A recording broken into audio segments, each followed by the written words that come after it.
How quickly she'd become animal. How fast feral had descended. The upkeep of the body seemed beyond her. Hair tangled, teeth filmy, a real need to shower.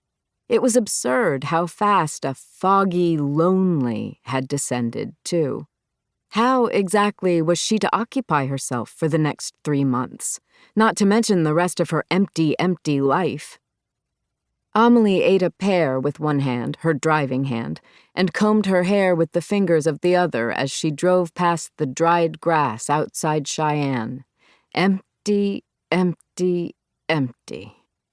She jerked her fingers through graying tangles, dry as the grass outside, which she'd done for most of the entire circuitous drive from Chicago. Finger combing was simply not the same as with a brush, which she had forgotten to pack, and then subsequently forgot to buy on each of her stops. She'd had the seemingly brilliant idea to grab an extra plastic fork from the cafe in Chadron, Nebraska, but it broke nearly immediately after trying to use it in her unruly hair somewhere right on the Wyoming-Nebraska border in a town called Ditch Creek, which was as absurd as the fork. Was it a ditch or was it a creek? How could its status be so poorly defined? She was acting kind of crazy, and she knew it. Self-awareness was not reserved for the highly educated white-collars of the world, though she suspected they thought otherwise. Anyone with half a plastic fork tangled in her hair should get some help. Anyone who'd left her humble but comfortable home in a rush in order not to lose momentum or let reason seep in, and anyone who likely hadn't brushed her hair fully in a week or a month before that, well, that person was not well. She didn't care. She could care less. She could care less than caring, because she'd hit rock bottom, end of a rope, the place where maxims or axioms, or whatever one called phrases about phrases, no longer applied because the world no longer made sense. Bits of sweetly worded wisdoms simply did not apply to chaos. Last night, prone in her sleeping bag in her car, she'd listened to a podcast about people who'd experienced a recent breakup or death of a partner and how they had reduced executive functioning. She snort-laughed at the truth of that.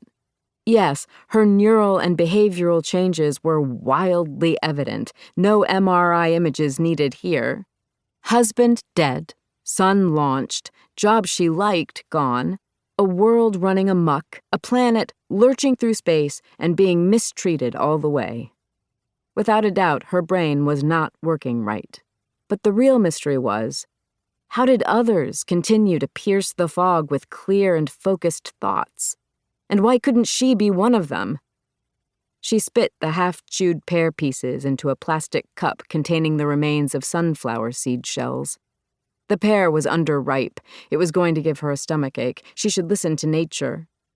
Then she reached for her water bottle, and in doing so, spilled the pear bits and sunflower seed shells all over her cup holder and floorboard and her mail, which is when she acknowledged once again how very wide was the gap between the goal of be interesting and the being interesting is fucking difficult truth.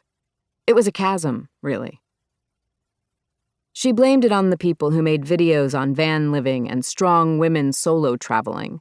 She blamed it on Frances McDormand. How delightful it would be to put them in jail for misleading the public. Living on the road was not as easy as it looked, and she ticked off the missing essentials in her mind. The frequent need for a pair of scissors, tape, fingernail clippers. The frequent need to pee. Ice to keep food cold. Heat source to keep feet warm. Something to do during long, dark hours